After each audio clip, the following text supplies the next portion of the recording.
एक कटोरी खीर। यह कहानी एक छोटे से गांव में रहने वाली सुमन और उसके बेटे राहुल की है। सुमन का जीवन संघर्ष से भरा हुआ था, लेकिन उसके दिल में अपार प्यार और उम्मीद थी। गांव में सुबह की पहली किरण के साथ सुमन उठ जाती थी। वह अपने बेटे राहुल के लिए नाश्ता तैयार करती। सुमन के पति का देहांत कई साल पहले हो चुका था। उस दिन के बाद से सुमन ने अकेले ही राहुल की परवरिश का जिम्मा अपने कंधों पर उठा लिया था। गांव में ज्यादा काम नहीं था, लेकिन सुमन कभी हार नहीं मानी। वह दूसरों के खेतों में मजदूरी करती।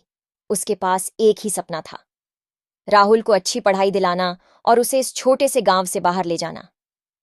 राहुल, जो अब 10 साल का हो चुका था, मां के संघर्ष को समझने लगा था। वह न केवल अपनी पढ़ाई पर ध्यान देता था, बल्कि मां की मदद भी करता। घर का काम निपटाने में उसका हाथ हमेशा सुमन के साथ रहता। राहुल को मिट्ठा बहुत पसंद था, खासकर खीर। बचपन में उसके पिता हर त्योहार पर खीर बनाते थे, लेकिन अब उन दिनों की यादें ही बाकी रह गई थीं। सुमन जानती थी कि खीर बनाना उसके लिए मुश्किल होगा, क्योंकि घर में हमेशा राशन की कमी रहती थी। लेकिन फिर भी हर महीने सुमन अपने बेटे के लिए खीर बनाती थी। वह धीरे धीरे चावल, दूध और गुड़ इकट्ठा करती थी। कभी किसी पड़ोसी से चावल मांगती, कभी दूध वाले से उधार लेकर, और फिर एक दिन वह खीर तैयार करती थी। जब खीर तैयार होती तो राहुल का चेहरा खुशी से दमक उठता। मां, ये खीर तो सबसे अच्छी है, वह हर बार यही कहता। सुमन के चेहरे पर संतोष की मुस्कान आ जाती और वह सोचती, कम से कम बेटे को तो खुश रख पा रही हूं। एक दिन सुमन को खेतों में बहुत काम करना पड़ा, सुबह से लेकर शाम तक, और शरीर टूट चुका था। थक हार कर जब वह घर लौट रही थी, तो उसके मन में एक ख्याल आया, आज राहुल के लिए खीर बना दूंगी। लेकिन घर पहुंचते ही उसकी आंखें चौंधी आईं। घर में राशन बिल्कुल खत्म हो चुका था। चावल, दूध और गुड़ की एक छोटी सी खुराक बची थी। सुमन को थोड़ी घबराहट हुई, लेकिन उसने सोचा, अगर मैं खीर नहीं बना पाई तो राहुल को निराश कर दूंगी। सुमन ने चूल्हा जलाया और खीर बनाने की तैयारी शुरू की। चावल को दूध में उबालते हुए वह अपने पुराने दिनों को याद करने लगी। धीरे धीरे खीर तैयार होने लगी और घर में उसकी मीठी खुशबू फैलने लगी।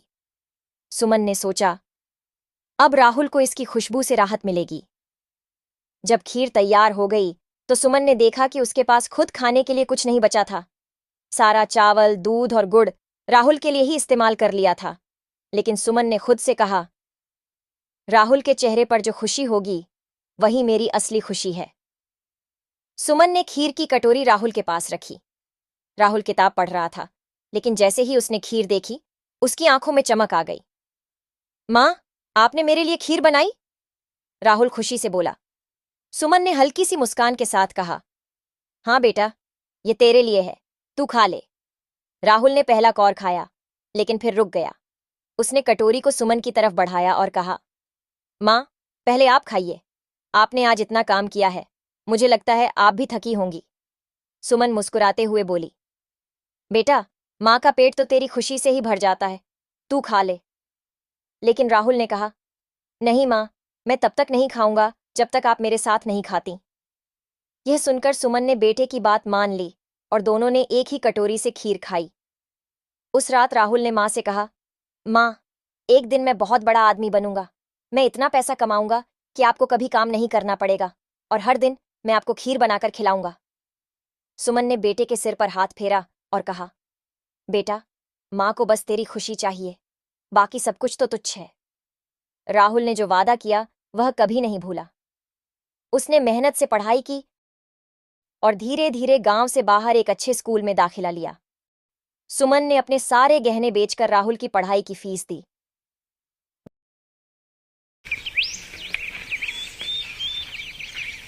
वह दिन भी आया जब राहुल ने अपनी पहली तनख्वाह पाई। उसकी आंखों में वही सपना था जो उसने अपनी मां से कहा था, मां, एक दिन तुम्हें मेहनत नहीं करनी पड़ेगी। राहुल ने अपनी मां को शहर बुलाया। जब सुमन शहर आई तो राहुल ने उसे खीर बनाई। सुमन ने जैसे ही खीर खाई, उसकी आंखों में आंसू आ गए। बेटा, ये खीर तो अब दुनिया की सबसे स्वादिष्ट खीर है, सुमन ने खुशी से कहा। राहुल ने मुस्कुराते हुए कहा, माँ, ये खीर अब हमेशा तुम्हारे साथ रहेगी, क्योंकि तुम मेरे लिए सबसे खास हो। ये कहानी हमें यह सिखाती है कि माँ का प्यार और त्याग कभी भी खाली नहीं जाता। बेटे के मेहनत और माँ के सपनों का संगम होता है। जीवन के छोटे छोटे पलों में ही सबसे बड़ी खुशियां छिपी होती हैं, और रिश्तों की सच्ची मिठास इन्हीं पलों में महसूस होती है। अगर कहानी पसंद आए तो वीडियो को लाइक करें और चैनल सब्सक्राइब करें।